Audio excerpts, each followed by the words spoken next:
നിങ്ങളുടെ favourite shows ഇനി ഒരിക്കലും മിസ്സാവില്ല. ഇപ്പോൾ C5 കാണും നിങ്ങളുടെ ഫേവറേറ്റ് ഷോസ് തികച്ചും സൗജന്യമായി. കോടതി നടപടിക്രമങ്ങൾ ആരംഭിക്കാൻ ഇനി ഏതാനും സമയം കൂടിയേ ബാക്കിയുള്ളൂ. ഇതുവരെ ശാലിനിയുടെ ഭാഗത്തുനിന്ന് ഒരു ഇൻഫർമേഷനും ഇല്ലാത്ത സ്ഥിതിക്ക് കാര്യങ്ങൾ നമ്മുടെ കൈപ്പിടിയിൽ നിൽക്കില്ലെന്നേ എനിക്ക് പറയാൻ പറ്റൂ. അർജുൻ പ്രാർത്ഥിച്ച ബിഗ് ഫ്രണ്ടിനെ വെറുതെ വിടുവെന്നാ പപ്പി പറയുന്നേ. മോള് പ്രാർത്ഥിക്ക്, നല്ലോണം പ്രാർത്ഥിക്ക്. അപ്പൊ നാളെ എന്റെ ബിഗ് ഫ്രണ്ടിനെ വെറുതെ വിടോ? വിടും. ശാരദാമ്മയും പ്രാർത്ഥിക്കോ? പ്രാർത്ഥിക്കാം മോളെ, പ്രാർത്ഥിക്കാം. നല്ല ശാരദാമ്മ.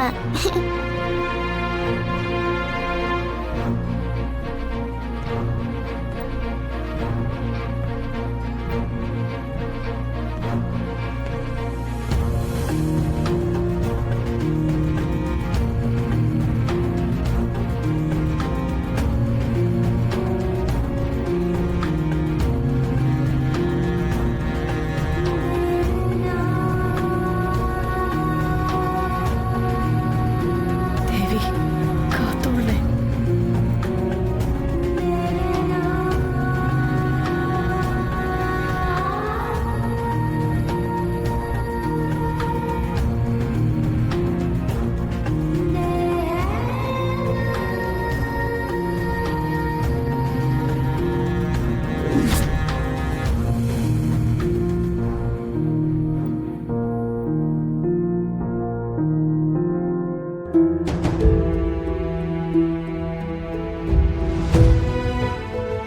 അല്ല, നാളെ നമ്മളെ നിയമം ചതിക്കൂടാ?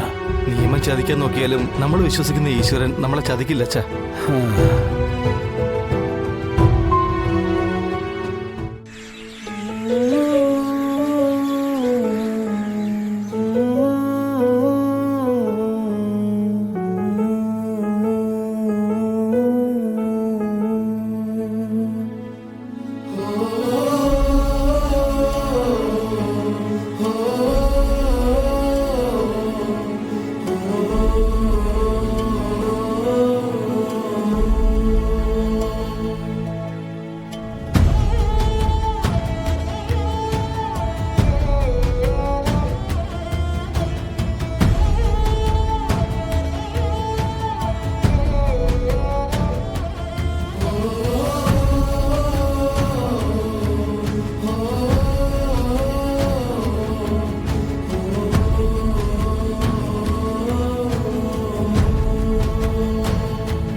കരയാൻ പാടില്ലേ കണ്ണുകൾ?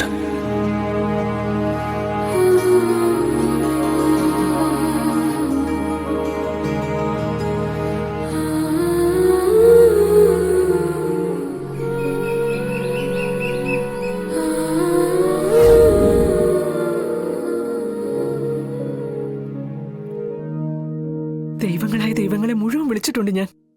എന്റെ മകനെ ഇന്ന് എനിക്ക് ഇവിടുന്ന് കൂട്ടിക്കൊണ്ടു പോകണം. എടാ, നമുക്കതിന് കഴിയോ ഇന്ന്? എടാ, നീ എന്തെങ്കിലും ഒന്ന് പറ. അത് സത്യമേ, കാർത്തിക മരണപ്പെട്ടിട്ടില്ല എന്ന് കോടതിക്ക് ബോധ്യം വരണം. ബോധ്യം വരണമെങ്കിൽ കാർത്തികയെ ജീവനോടെ കൊണ്ടുവരണം. അതിനാണല്ലോ അർജുൻ 15 ദിവസം സമയം ആവശ്യപ്പെട്ടത്. അർജുൻ എന്താ പറഞ്ഞത്? ഞാൻ വിളിച്ചിരുന്നു, ഇങ്ങോട്ട് വരുന്നുണ്ടെന്നാ പറഞ്ഞേ. അവളോ? ശാലിനി. അവളാണല്ലോ എല്ലാ കാര്യങ്ങൾക്കും മുന്നിട്ട് നിൽക്കുന്നത്. ഇന്നലെ ഞാൻ സംസാരിച്ചപ്പോഴും കാർത്തികയെ കണ്ടെത്തും, കോടതി കൊണ്ടുവരാൻ സാധിക്കുമെന്ന് തന്നെ പറഞ്ഞത്. പക്ഷേ പിന്നീടൊന്നും പറഞ്ഞില്ല. ആരൊക്കെ എന്റെ കുഞ്ഞ് ജയിലിനകത്തെത്താൻ വേണ്ടി പരിശ്രമിക്കുന്നുണ്ട്. അവരുടെ ലക്ഷ്യവും വിഷ്ണു തന്നെയാണ്. ഈ ചങ്കിടിപ്പോഴുള്ള കാത്തിരിപ്പ് ഏറെ പ്രയാസം. ഞാൻ ആലോചിക്കുന്നത് വിഷ്ണുപ്രഭയുടെ കാര്യമാണ്. നമുക്ക് ഇത്രയും ചങ്കിടിപ്പുണ്ടെങ്കിൽ ബ്രോയുടെ കാര്യം എന്തായിരിക്കും? പിന്നെ ഒരുറപ്പുണ്ടാവും, കാർത്തികയെ ഏത് പാതാളത്തിൽ കൊണ്ട് ഒളിപ്പിച്ചാലും ശാലിനി കണ്ടുപിടിച്ച് കോടതി കൊണ്ടുവരുമെന്ന്. എന്നിട്ട് അവൾ എന്തിയേ? എല്ലാവരെയും തീ തീറ്റിക്കാൻ വേണ്ടി എവിടെയെങ്കിലും മറിഞ്ഞിരിക്കുകയാണോ? അല്ലെങ്കിൽ കാർത്തികയെ കണ്ടെത്തിയിട്ടില്ലേ? അയ്യോ, ഡാ, എന്റെ വിഷ്ണു രക്ഷപ്പെടില്ലേ?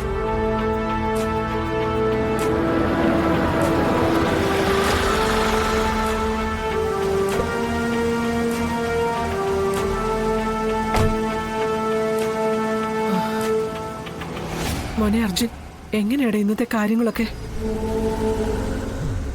വിഷ്ണുവിനെ നമുക്ക് ഇന്ന് നമ്മുടെ ഒപ്പം വീട്ടിലേക്ക് കൊണ്ടുപോകാൻ പറ്റില്ലേ?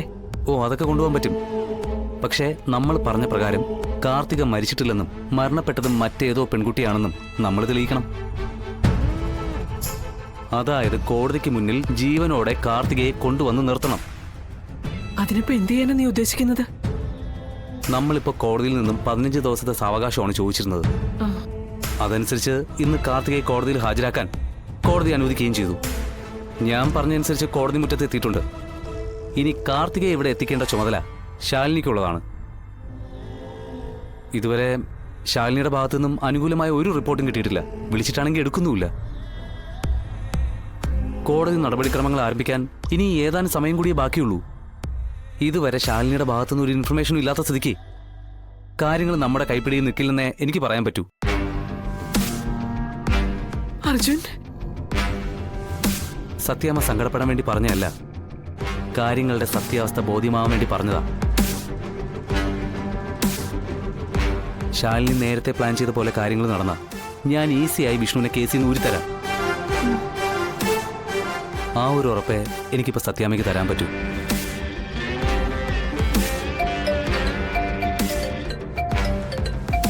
ആ, ഹലോ.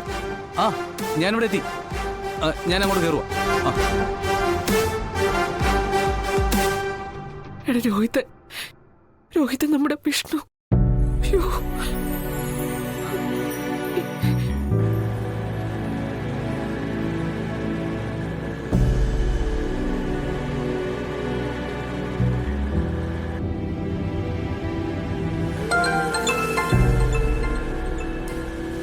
ആ സാർ.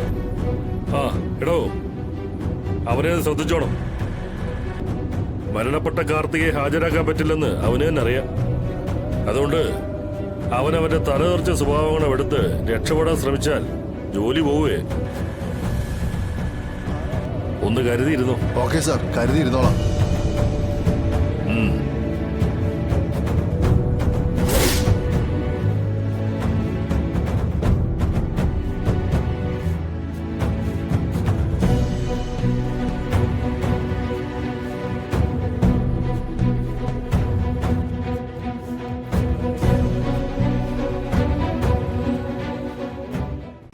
ഡൗൺലോഡ് ചെയ്യൂ C5 ആപ്പ്. കാണൂ എല്ലാ എപ്പിസോഡുകളും സൗജന്യമായി.